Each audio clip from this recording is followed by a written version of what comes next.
Welcome back, ladies and gentlemen, to the Hammy Show presented by Bulldog Illustrated. We have a very, very, very special interview today. All six of the 1985 National Championship tennis team. It's Mikael Pernfors, George Bezecny, Alan Miller, Deane Frey, Phillip Johnson, and Trey Carter. What a crew. Guys, I can't thank y'all enough for joining me. One of the things that I think every tennis alum can say is it all starts with McGill. And that's kind of where I want to start it today. I want to go through each one of y'all and just ask why was it so special to get this for McGill finally? So, Mikael, we'll start with you. You came back, and it was your senior year. You had already won the singles title, but you came back to get that team title for Coach McGill. What did that mean to you to get it for him? Well, I mean, I think if you start just the fact that he was willing to bring me to Georgia was a huge factor. And of course, the opportunity I felt that we would have with the team that we would have going into that year. And you know, a little bit for selfish reason as well. I mean, I didn't really feel when I played that summer that I really was ready to go and go on the tour, and just felt like another year was just going to be beneficial in every way. And again, I knew we were going to play at home and that we had a good team. So it was really no brainer for me to come back. I love it. George, obviously you were a senior as well. Y'all were roommates. How special was that bond between everybody? I mean, obviously on the team, and then yours especially with Coach McGill as well.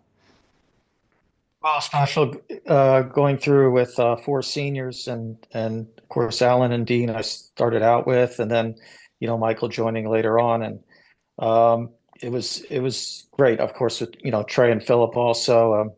There's no better group of guys here, and we're a few years later down the road, and it's still just as special.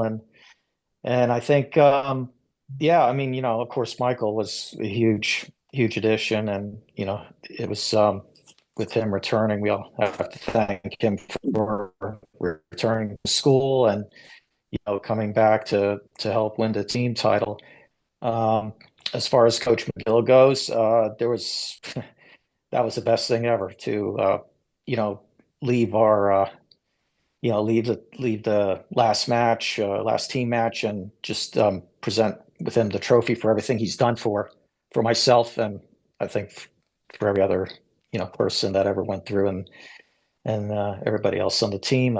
It was just a huge, great moment, not only for Georgia but for Coach McGill. Was really great. It was really emotional. Yes, sir. That's special. Alan, what about you? You had the doubles title a few years prior, and then you'd come back. And how special was it for you to see Coach McGill carried off the court? Well, of course, it was great. Growing up a Georgia fan, going to games since 1966, had a little bit of a feel for the history. And, of course, coming up and playing the track and land tournament that Coach McGill ran, and knew what a character he was. It was just so much fun playing for him. But really, it was set from way back in the 60s. The teams were winning a lot of conferences, but a few teams before us really sort of knocked on the door. I think the team before us, the Desperado Dogs, got third. And so he sort of let it know that we could do it. And so it was just sort of a long time coming. So I was very happy to be the part of the team that won it and brought him his first. Yes, sir. That's special. Deane, what about you?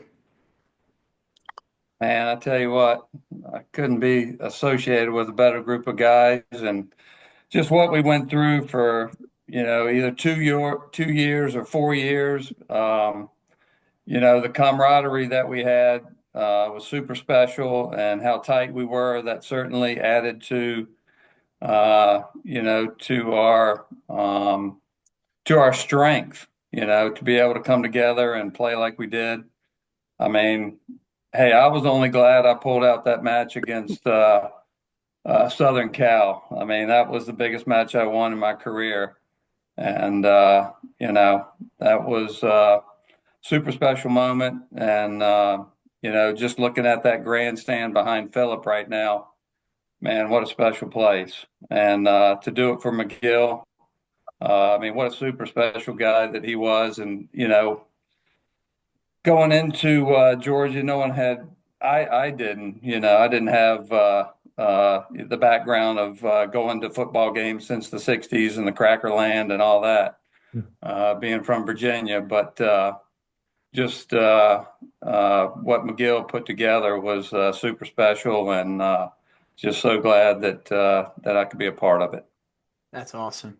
Phillip, you've got the image behind you, and you were the clincher. How special was it for you, and you get carried off the court with McGill, and winning one for him?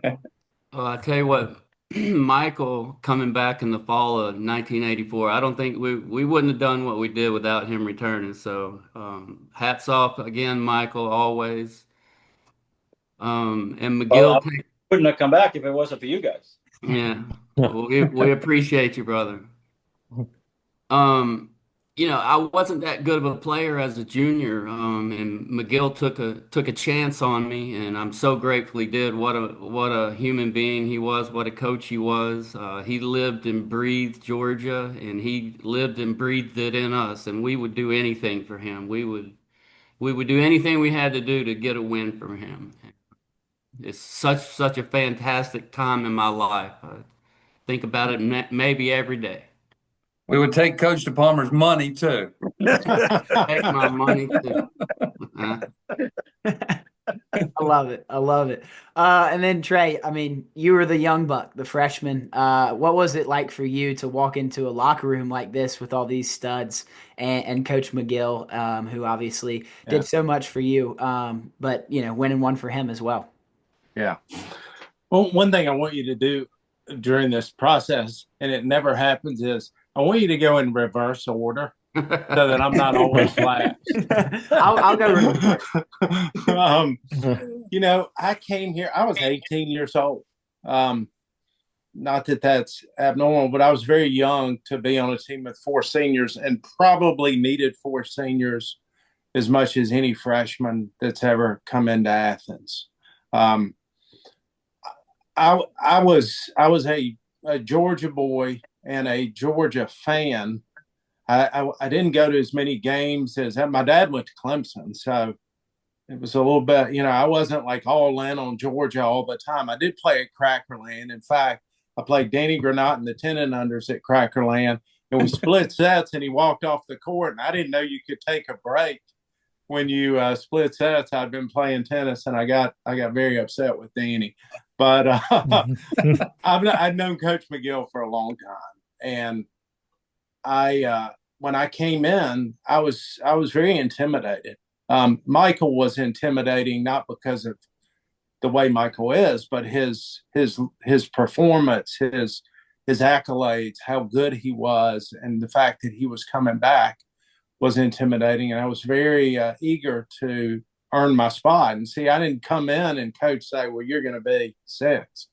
I had to roll through 7 through 11 or whatever, how many there were. And those were not layup matches. I won 5 in the third, 4 in the third, and never been more nervous, probably in my life, counting the NCAAs or anything, than when I was trying to beat Chris Morgan to play number 6 on the team. Those were the ones that really got me uptight. But when we came in, what was so noticeable to me was how much the community loved tennis, how much the community loved Coach McGill, and how much Coach McGill loved everything about what he created.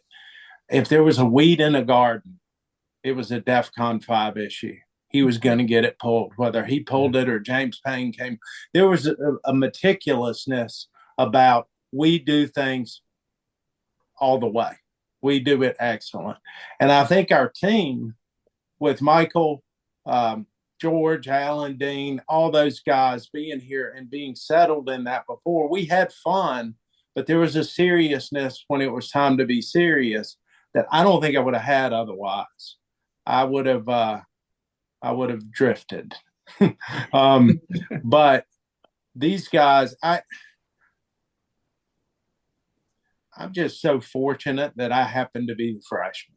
Really, I'm just fortunate that it was me. I think there are a lot of other people that could have been that freshman, and I am so grateful it was me. Yeah, those are insane answers. I mean, I can't believe it.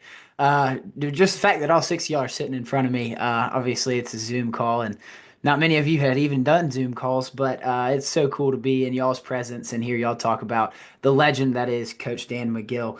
But Trey, I want to stick with you real quick because, like you said, you're the freshman. You walk into this group of studs, and what point did you realize you're like, oh my gosh, we're gonna win this thing? Like, did it hit you in the season, or was it, at the moment that y'all finally? No, it didn't hit me in the season because it seemed like, and y'all correct me if I'm wrong, we could not beat SMU. SMU seemed to have our number. They beat us a couple of times, and I had to play Ed Ross for SMU, who was slow as molasses, but he hit a slice that bounced an inch off the ground, and I couldn't get down there to hit over it.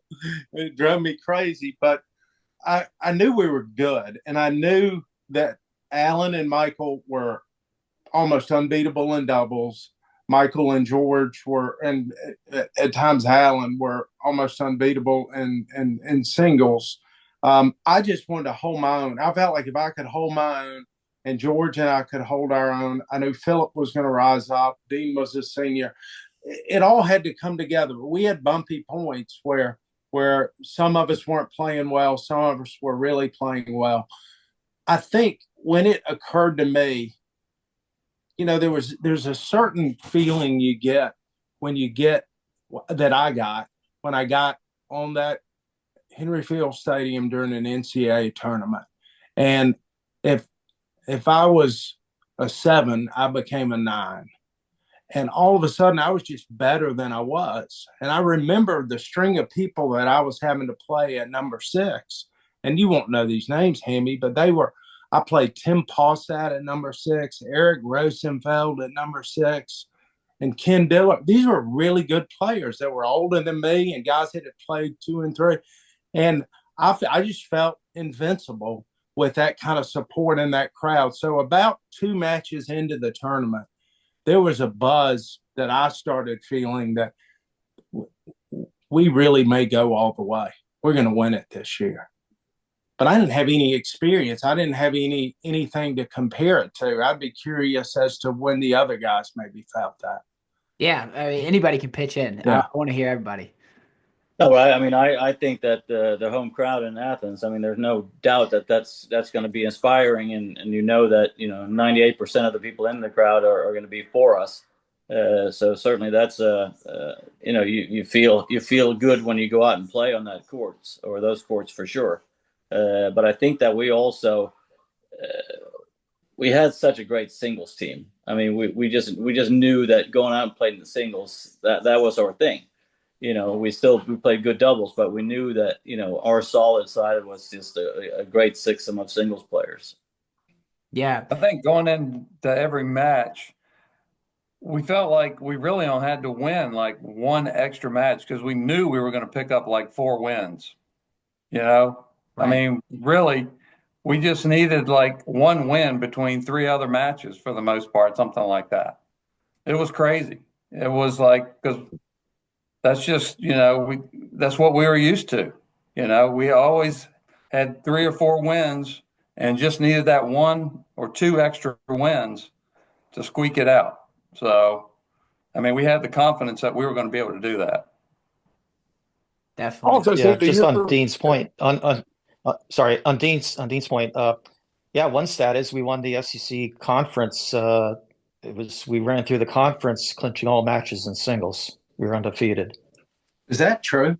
I didn't know that. Yep. I didn't know that either. Yeah. Wow. Don't y'all think the year before too? And I know Trey wasn't there, but we got to the semis and had a great win against Southern Cal.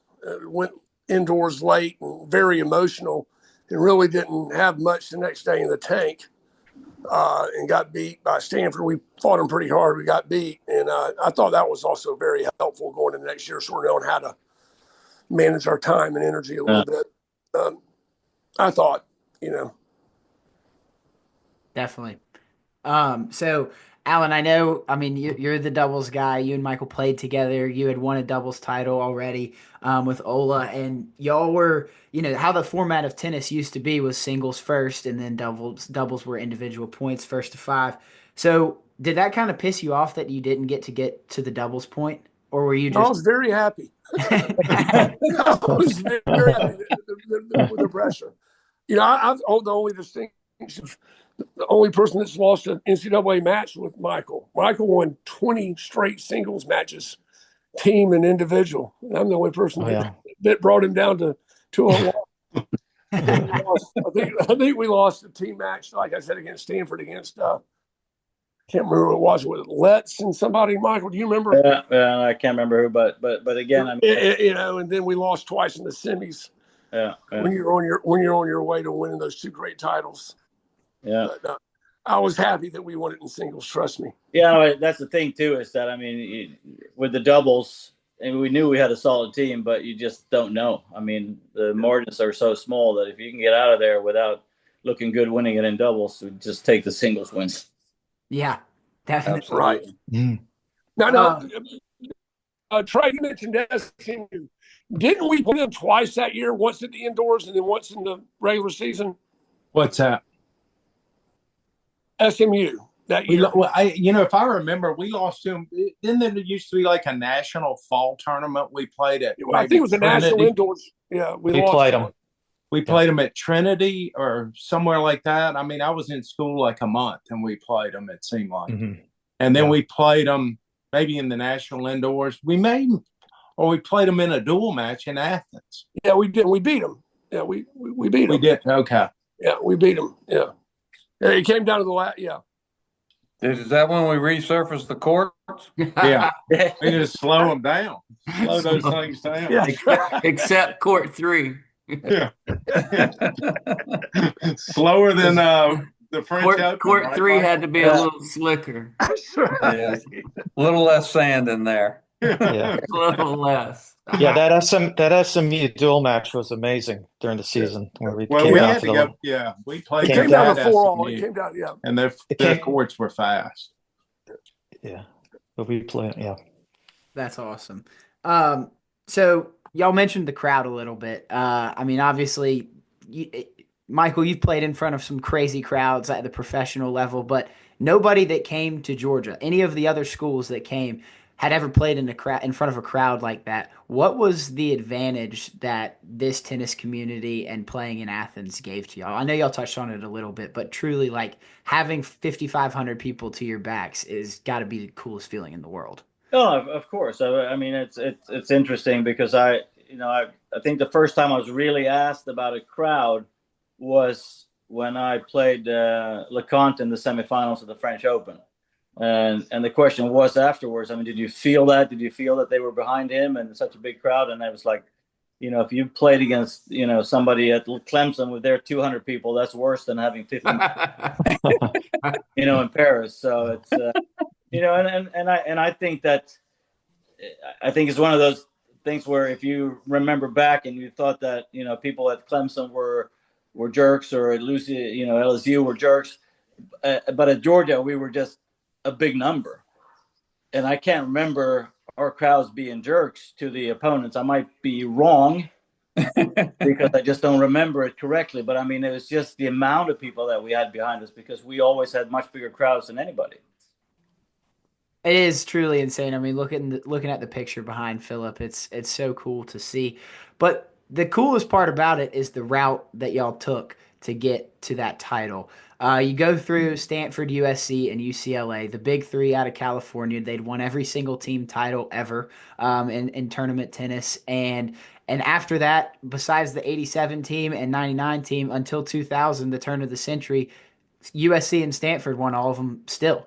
So what was it like? I mean, you have these big three, those huge momentous programs that have done so much in the past, going up against the all-time legend in Dan Magill. Did it affect y'all mentally? Was it like, oh gosh, we can't get past these boys? Or was it like, oh, we're going to take them down. We're going to be the ones to do it? Anybody can pitch in. Well, I'll pitch in here with a stat that UGA was the first non-California school to win the title since 1972, and we Yeah. were the first Southern school to win the title since Tulane in 1959. The California schools, I mean, as a junior and just growing up and, being familiar with these guys through the juniors and the lineups these California schools had was just incredible. If you go back now and just see what these guys did, in the pros and just how strong those lineups were, I mean, they were they were intimidating. And, I was lucky in the era that where with the Desperado Dogs making headway and coming in third and beating a few of those schools along the way and getting to the semis, and then we were of course got to the semis a few times and third, and so yeah, it was just it was tough. It was really tough. Those schools were super talented, and if you look at, like, for example, number 3 and what Allen was up against, I mean, he played a guy that was ranked. He's the third position at playing for UCLA, and a few years later, he's in the quarters of Wimbledon. I mean, he's playing guys like the caliber was just unbelievable in these California schools. George, where are you getting your stats? Is Parkman sending your stats to you? I just got him. I got him here. Since our get together last time. I said I got to look at this stuff. It's unbelievable. Awesome. Yeah, so anyways, it's fun. It's fun. It's great. It's fun. Fantastic. I got a quick question here. My memory is really bad with a lot of things, but did we ever talk about being underdogs in that tournament? Did we ever even think about that as something? I mean, I can't remember us being like, oh, we can't beat these schools because of who they are. I think we were so ready for that. What were we seeded? 6, maybe? Time and I can't remember us feeling like we were intimidated by them or underdogs in any sense of the word. I think we thought we were going to win every match. Yeah. I just call it quiet confidence. Mm-hmm. Were we seeded 6th? Yeah. That was a sham. I mean, that's a sham. Well, it just has to do with the schedule. There he is. Yeah. But those. I mean, I just felt where you knew all the players, right? It was really the less about the brand on their jersey and more about, wow, I'm playing 6. I'm playing this guy. I mean, or Allen's playing 3. I mean, everybody was a name from the juniors, either internationally or in our country, that were exceptional players. There were no holes in it. So they looked good when you just looked across the net at the guy you were playing. But I never really thought about Stanford versus UCLA versus USC. Always kind of just zeroed in on, all right, who am I looking at? And and those guys were always probably better than me before I was at Georgia. They were always the top juniors in the country. Yeah. For sure. Yeah. So I don't know. I'm sure y'all know this. George, you're pulling every stat out. But since since UCLA won it the year before, I think it was the year before, 84. That was their 15th national title, and then they have only won 1 since then, and it was in 2005. So can we start the narrative that y'all are the Bruin killers? Like, y'all ruined UCLA. Broke them, yeah. Yeah. I mean, it's like us for Florida State in football. Like when we beat them 63-3, and then they go 2-10 the next year. Like, y'all did that to UCLA. Hey, Michael, wasn't it the morning of the match against UCLA that Michael Cures had an article in the paper about he's going to shut these dogs up, make them quit barking? And I'm like, that was the wrong thing to say. A little bit that of match lasted. Their attitude, I think, was that they were the big brother. They were going to kick our ass. And I think that's what they all talked about the night before. I'm sure they knew they're going to have a match, but I'm sure they thought they were going to win it for sure. Yeah. Shut them up. You shut them up. They didn't shut up. Hell no. I love it. So I want to go back to the bond that y'all all share. I mean, I think the tennis Letterman is the tightest knit group of people in Georgia athletics, in University of Georgia history. I mean, all of y'all have such deep rooted care and love the Red and Black, for Coach McGill, for Manny, for everybody. But back when y'all were playing, y'all were all living together. I mean, you're playing together. You're with each other probably 18 hours of the day. And what did that kind of do on the court for y'all? Just being together constantly, learning how you basically walk, breathe, talk, everything. Wow. So I guess Trey and Phillip and I we lived together that year, right? Yeah. Yeah. Yeah. Right across from right across from George and Michael. Yeah. Yeah. And I don't even know where Alan lived. Wow. He was there. And she's dialing in right now. We were our own fraternity. I mean, we really were. And it's all I knew for one whole year in college until I lost these four guys. And I was forced to sort of get out and about and kind of figure things out a little bit more. I didn't have what felt like my parents guiding me around. But, I mean, we did everything together. I so much wanted to be, as a freshman, wanted to be accepted. I didn't want to be with anybody else. I wanted to be with these guys. I had known Alan my whole life. Deane was new, and he and I bonded over music and different things. And George and Michael were kind of operating on a little bit of a different aura socially, swiping off ladies and doing things. And I'm kind of chirping around, just trying to be a part of it. I mean, I didn't want to be. I didn't need anybody else then, and I didn't really want anybody else. These were my people. And your first week of training was awesome. Are we going to break it all down today? Let's do it. I mean, we're gonna. I'm going to leave that one to the imagination. That might be a little. I don't know, Alan. You go ahead, but I want. I will tell you my first day of training. The coach puts me on the court with Michael and feeds me a forehand. And I could hit a forehand hard when I was in high school, and I could at Georgia.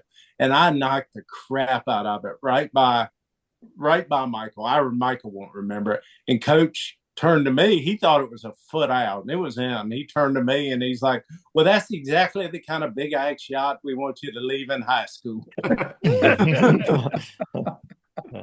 Oh, that's too good.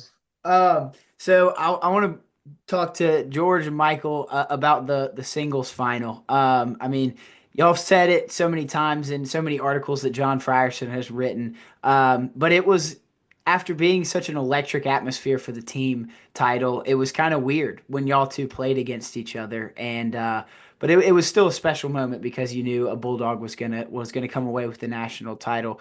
So Michael, first, with that crowd, kind of at a quieter crowd rather than the team tournament, what was your emotions going into it, and facing your roommate? No, I mean, of course, it was a great situation because we knew that a Bulldog was going to win. We'd both had great years, and I mean, I certainly expected myself to be in the finals. And I think that George throughout the years also felt like he could certainly, if he felt good, could get to the finals as well. But of course, if you play at home, if you would have played anybody else, that the atmosphere would have been different. So I thought it was difficult. I mean, partly because if I won, that meant George was going to lose. So it was a different situation, but again, we both got to the finals, so we couldn't do better as teammates. So yeah, George, I know you have during the team tournament you were getting IVs the morning of, and then still so tired from the whole journey of just playing tennis that much. But what was it like for you emotionally going into it, and then obviously you have the loss, but still seeing your teammate win it has to be a cool moment. There's a lot to be said. That was a really long day. Yeah, and or long tournament, I should say, but with the team and then all that emotionally, physically. But it was strange. It was a really strange situation, like Michael said. Just getting out there. We warmed up together and all that, ate breakfast together, and going in. I mean, the thing that I was really proud about was that no matter what happened, Georgia was never been more assured of getting a national title. I mean, Georgia was going to win that day, and it was strange with the crowd. It's so boisterous and amazing atmosphere and energy, and it was just you didn't really know who to root for, and so it was just really a polite thing. And then it was funny to see, I'm on the sideline, during the changeovers, and there's no coach. Really, they're just coming over asking if you need some water or something, and then you go look over there, they're sitting there basically with their feet up, and you know, just sort of like, hey, we just watching this, and it's great. It's two Georgia guys, but I ran into Michael, and hey, he's my roommate and our number one player, and so I felt a little disappointed. Just I wish it was a better match, but Michael, we all know what he did. Soon after, within a year. I mean, I'm finishing school the next May, and he's already top 10 in the world in finals of a Grand Slam at the French Open, watching him on TV. So his ascension, his level was amazing, and he was kicking it into gear. And so I always tell people, I say, hey, about our team and just singling out Alan and Mike. I said, if you miss those two guys playing, doubles, singles, the talent they had, I said, you really missed something there. So, but all in all, it was just team title for coach, team title for Georgia, for all the support and people, and Michael won a second one, and it's all for Georgia and Coach McGill, and I was just, happy, I was proud of what I did. But like I said, I just wish I could have been a little bit better match at that point. But, again, Michael's a great player. Yes, sir. So I might have had a little help on this question, but how many drop shot or lob combos did Pernfors lay on you in that singles final? For me? Yes, yeah. Yeah, quite a few. Actually, yeah, quite a few. I remember. Yeah, so I knew it was going to be a tough thing because Michael had this extra gear, and he sort of was playing, and I saw it in that, going back to that UCLA final, which you're talking about, Michael Kyrgios, the number one player, making a comment that he couldn't wait to play Michael in the final and in front of all those fans and beat him while they're barking. And I said, oh, geez. And then I was, just struggling, getting through my match in 3 sets, and just going through a long war there, and just sort of peeking over and just seeing what he was doing to, I mean, Kyrgios, I think he was done by the time I was done with my first set. So just the match, just the level of play was amazing. I knew, from his, like, I remember his quarterfinal on, semifinal, and of course final. But yeah. George, I was the one that set that question up. We watched that. I've been Y'all played sets after every practice, and we saw that match a lot that year. Yeah, no, I was going to say that. I mean, it's, first of all, I mean, we both built confidence, but I mean, I just felt so good about the way I played throughout the whole year and through that tournament. Also knowing that, I had a much easier, 7 or 8 days than what George did. Right. And again, like Alan said, I mean, George and I, we all practice together, so everybody should have a part in what me and George did in the individuals, because we practiced as a team, and we got better as a team, and that's why we did as well as we did. But I will say that, like you said, Alan, I mean, me and George, we played so many sets after practice. So many sets. We saw each other's game all day long, and I'm not sure how many finals we played throughout that year, but we must have played each other in the semis or finals 2 or 3 times before the NCAA. So we just knew what was going to happen when we played each other. Yeah, that's nuts. I mean, I felt like that. I just improved greatly and through the years. But I mean, especially my last year, it's just with all you guys. It just made me better. So I had to keep up with all of y'all. So I got a question. When did Dick Leach lose his mind and go into the parking lot and Start yelling, you know, we can't 87. have this 87. tournament here. 87. But it was Rick. It was Rick. It was Rick. It was Rick. Yeah. Okay. Yeah, it was Rick Okay. Leach. It was Rick Leach. Okay. Yeah. Yeah. He had just lost to Ned Caswell in the individuals. Yeah.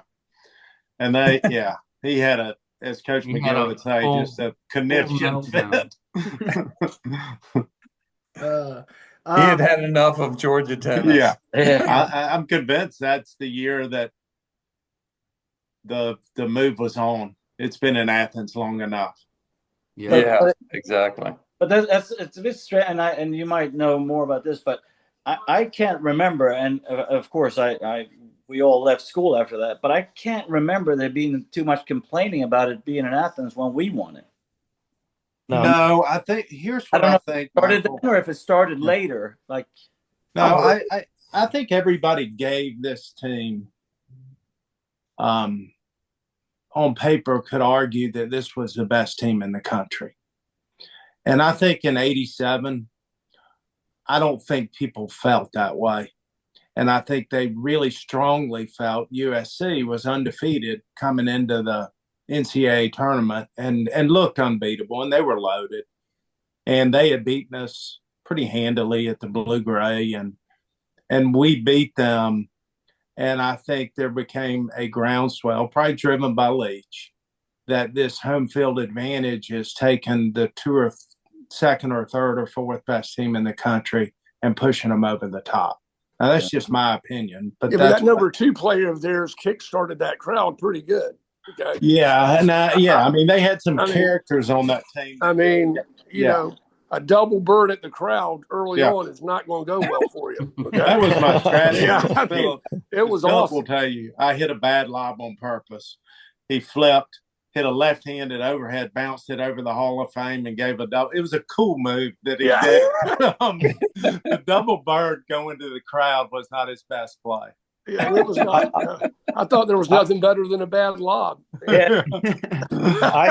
I recently talked to that said player you're speaking about now, and he agreed. All in all, with everything given what you said, he still feels like Athens is the greatest, and the NCAA should be there every year. So when you talk to a lot of these guys, right? Yeah. I think what happens is they resented it because we won a few, and now.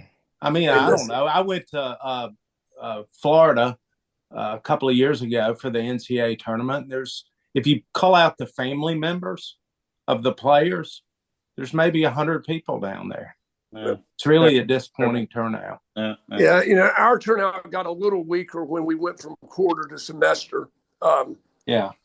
We didn't have, you know, and really a lot of it was the sorority and fraternities that were coming that made it really exciting. Definitely. Tennis was huge in the 80s. Coach. Oh my God. People were driving from Atlanta Right. for every match during the week. Yeah. Right. I mean, we would have 3,500 for a Tuesday match. I mean, tennis was just, you know, on fire in the early 80s, mid 80s. So yeah, it's that and Coach McGill's following too. Exactly. Yeah. Calling Coach McGill made it a tradition. Tennis in the spring. Yeah, for sure. So, Phillip, the swinging volley you hit on the match clinching point, was it going out of bounds? All right, so The question is, do you get your foot caught in the fence when you hit the shot? So I hit a crappy drop shot, and he comes up. I'm in no man's land, waiting on maybe a drop shot from him, and he chips it deep, and I'm getting ready to swing at it, and I hear Coach McGill go, "Let it go!" So I was already swinging, and I hit the prettiest two-handed topspin swinging backhand volley you've ever seen down the line for a winner. You're damn right. Yeah. I never saw it. There were so many people. I never even saw the last point. The only thing I got was me and Phillip team final, and we were the last two matches on. And I remember on changeovers, you know, I couldn't see. It was so massive, the crowd. I couldn't see through the courts. Normally, I could see through the courts and see the lower courts. And I heard all this night. I kept asking about 3 or 4 changeovers. What's going on there? And he said, "Oh, don't worry, don't worry. You just pay attention to your own match." He wouldn't tell me anything.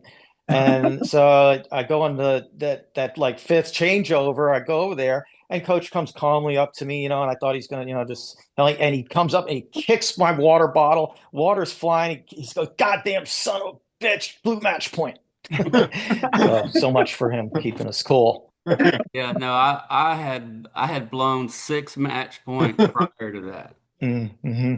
I was up 5-3, 3-0 in the game, 4 match points, lost all those. We switched sides. I'm on the parking lot side now. I think Allen won, so now we're up 3-1.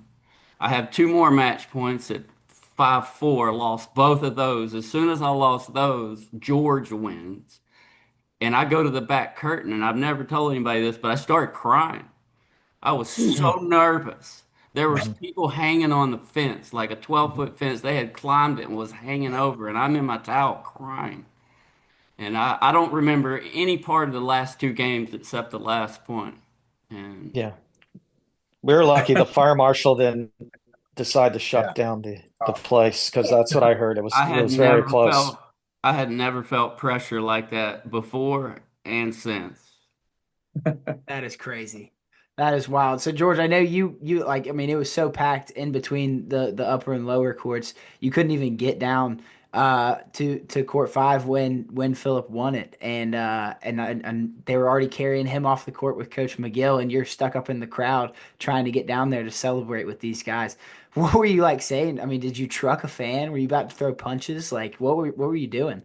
I never got down there. I You never never got did. down there, and then they started coming up to the upper courts, and then I sort of blanked out for 10 minutes. All I remember is I remember getting interviewed, but somebody threw Mike in my face, Ernie Johnson, and he asked me something, and I don't even know what I said. I would like to this day to see that video, but just for 10 minutes, I just couldn't believe it, what was going on. But I do remember Coach, just looking so happy, and man, it was amazing.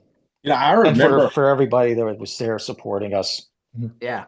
being on court 6 right next to Phillip, and I probably was over at 4, maybe watching with other players. But I remember when we went down and picked up Phillip, Jimmy Frey, who all rights very easily could be on this call. He was our trainer, and he said, "We need to lift Coach." I remember him like prompting everybody, "This is our moment." And this was shortly after Dooley, I guess, had won and gotten carried off the field, maybe 4 years later or earlier, 5 years. So Jimmy Frey prompted the idea to pick Coach up and put him on our shoulders and walk him across those courts. And that's how I remember being queued up to do it. Good for Jimmy Frey. Yeah. That is so cool. All right, so I'm gonna let Alan, you defend your case first, and then George. All right, Alan, peak afro. Was your hair better than George's? And then George, you get to defend your case. Was your hair better than his? Well, it was totally different. I had the afro. I know I'm kind of biased to the afro, but I'm also biased to the blonde. I can't ever compete with Gorgeous George. You know that. I defer to him. Oh my God! Wow. Hey, George's hair is still the same. That's right. I remember before the tournament, I don't know, I guess we had different rules those days, and Coach McGill came up to me right as after I was just during practice, after a set or something, and he says, "Well, you got to go, and I got a notice from or athletic department called me. You got to do something. You got to get a haircut. It's breaking the rules." So I said, "Yeah, Coach, all right, golly, unbelievable." So it's like, a few days before the turn. So I went in, got a haircut, and Coach yelled at me the next day. He says, "Did you get a haircut?" "Yeah, you didn't get a haircut." I said, "Yes, I did, Coach." And he just sort of just let it go. But I hardly got anything cut off. I don't know. That was superstitious. There you go. There you go. All right. So Gorgeous George is obviously an awesome nickname. Were there any other nicknames among this team? Well, we can't tell any of them. Coach McGill had him. Yeah. Yeah, I'm sure Coach McGill had some, but so let's talk about Manny too, because Manny was obviously a part of this and has been, a part of Georgia tennis for so long, and we're doing a tribute for him in this magazine that this story will go in. So what did he? I want to hear from all of y'all. What did he have as an effect? Like, what was his effect on this team and to each one of you personally in the journey of the '85 season? Let's start with Trey. Let's start with Trey, start off. There we go. Well, I mean, Manny spent a lot of time down on court 4, 5, and 6. So during my matches, Manny was primarily coaching the courts I was on, and Manny was, was young. He was very dialed into strategy and tennis, but Manny's always had this cool disposition about him where he had a very natural way of kind of relaxing me. He would get hyped up and then he'd just kind of be like, just fucking chill. And so he had a tremendous impact on me. Manny was in between, I think, during that period where he was kind of big brother and coach. And sometimes he was big brother, sometimes he was a more serious-minded coach. He was still finding his footing from a leadership perspective, but just brimming with talent, and was oddly, if you look at it from the outside looking in, oddly compatible with Coach McGill. They really complemented each other, and you could feel, at least this was my first year there, but you could feel a lot of the tennis changes, right? Tennis, it's changed completely since we played. And the fundamentals of tennis had sort of outrun Coach McGill at that point, and Manny was very dialed in on that aspect of it. So Coach gave him that. And for me, he was very instrumental, as was Jeff Wallace, who sat down there on court 6 and he was full of energy, almost like a player sitting on your court. But those guys, for me down there, just kind of keep a lid on things, were fantastic. Yeah, that's awesome. Anybody else want to say something about Manny? No, I mean, no worries if you don't. I mean, I would like to, he came when we were sophomores, so in sort of in the middle of the sophomore year. And we'd had 2 great coaches before him.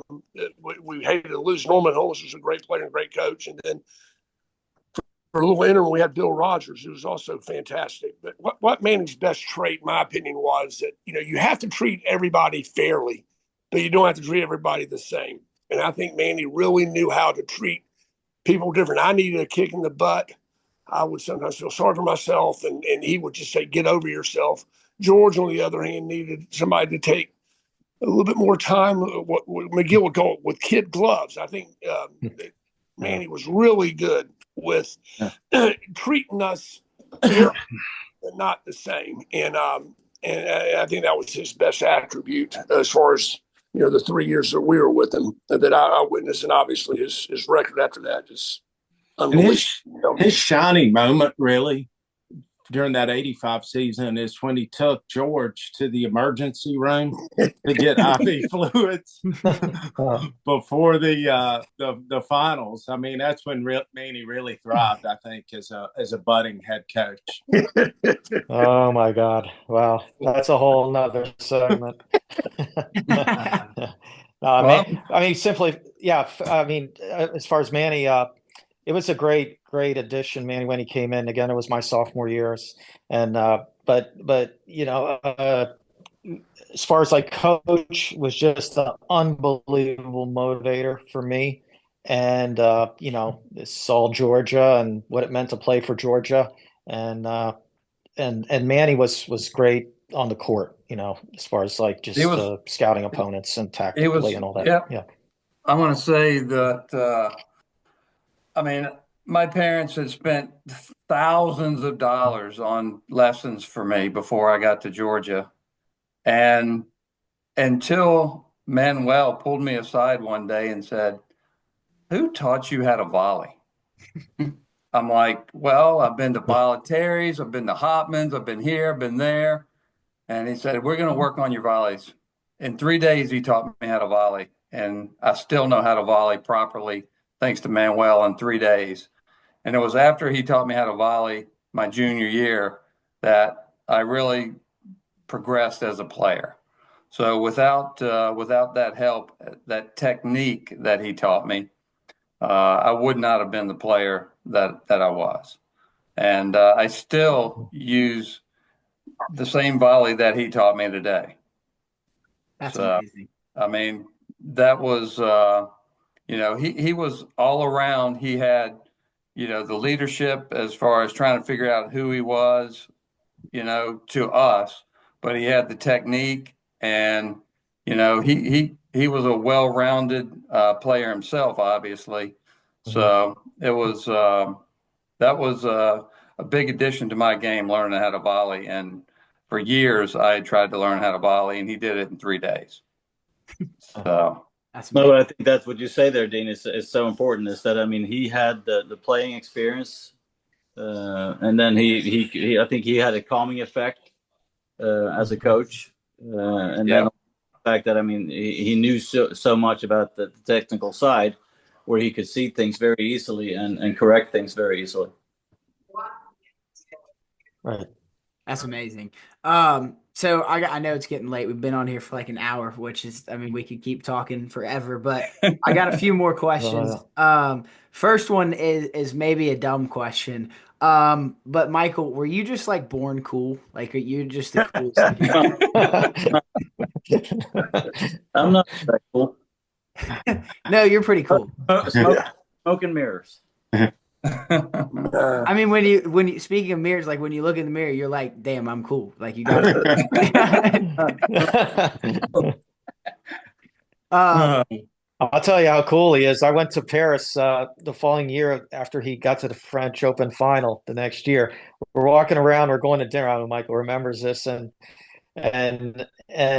we're just walking around. I said, "How's it going here?" and all this, and I've gone there to play the qualifying, and he he doesn't say anything. He just grabs this magazine. He's on the cover of French Vogue. So not only did I tell you, the French people sure felt he was cool. So that's pretty cool, being on the cover of French Vogue. That's awesome.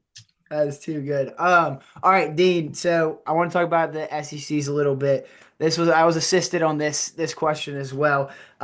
Jeff Brown double hit a ball against you in the SECs.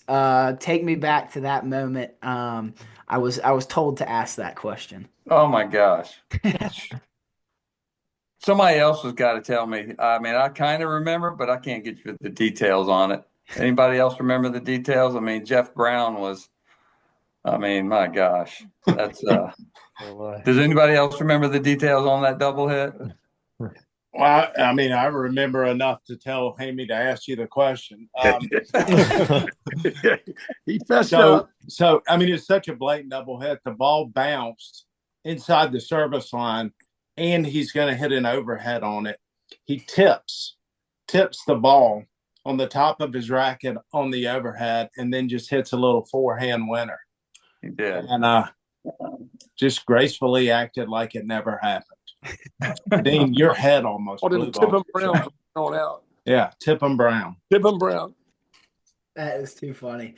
And then Trey, you cut your hand before the SECs.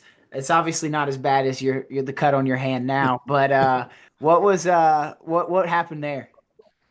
You know, I think Phillip Roberts, who was another freshman on the team, Phillip, and Deane lived together.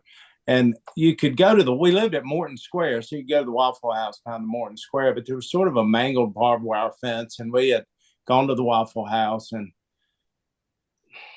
For breakfast. Yeah, what time? left. We tried to pay. But anyway, we left. We came running down the hill, and my hand got caught in this barbed wire, and it cut my thumb. And I was like, okay, I can fake it, right? I'm not going to do anything with it. And I go in to see Coach, and it's probably a week before the SECs, and he's like, well, it just breaks my goddamn heart that a freshman's going to cost these 4 seniors an SEC championship. And Don't somehow sugarcoat. got good enough to play, and Wow. all was forgiven and all went well. But that was a scary moment for a young man. That is crazy. Well, this has been amazing. I can't thank y'all enough, but I got one closing question. I know y'all all care so much about this entire university and especially Georgia tennis because of what Coach McGill instilled in all of you. So let's look forward and give me a short prediction for the 2026 men's tennis team next year. Trey, we'll start with you since we'll go In Athens, right? No, 27's when it comes back to Athens. So we got to wait 2 years. I think I'm gonna go big. I'm gonna go Elite Eight. Love it. All right, Phillip. Phillip, let's go quarterfinals too. All right, Deane. Wow. I'm out of touch on that. I can make something up, but I really don't have an educated guess on that for sure. No worries, no worries. Alan, what about you? I think we're going to be better, and I think we can compete for the conference. And I think Elite Eight's possible. You never know. There you go. I like to hear that, George. Yeah, I think we'll be better too, and I just know we got some guys coming in, so that's going to really improve things. It's a whole everything's changed with this NIL and everything, So, but yeah, I think we'll definitely be better. Love to hear that, Michael. What about you? Again, I'm not so informed, but I think it's one of those things that we have the opportunity to get the great players. We just need to keep them in school and not turn pro. They're doing too well. Yeah, I need to talk to you. True. Yeah. How about Ethan in Roland Garros? That was a pretty good showing from him. Yeah, that's amazing. Great. Great. How much money do y'all think Michael would have made off of NIL? It just keeps me up at night. Yeah, a lot. More than he made in the French Open final, probably. Yeah. I made as much getting to the finals as they make losing in the first round now. Yeah. I think Ethan made 190, getting around to 32. Yeah. That's pretty good. Not a bad payday. Hey, Hammy, thanks so much. You were great. Thank you all. This really has been Thank awesome. you, guys. Love all you guys. Yeah. Love all you guys. Y'all go dogs. Love you Go guys. Dogs. Go Dogs.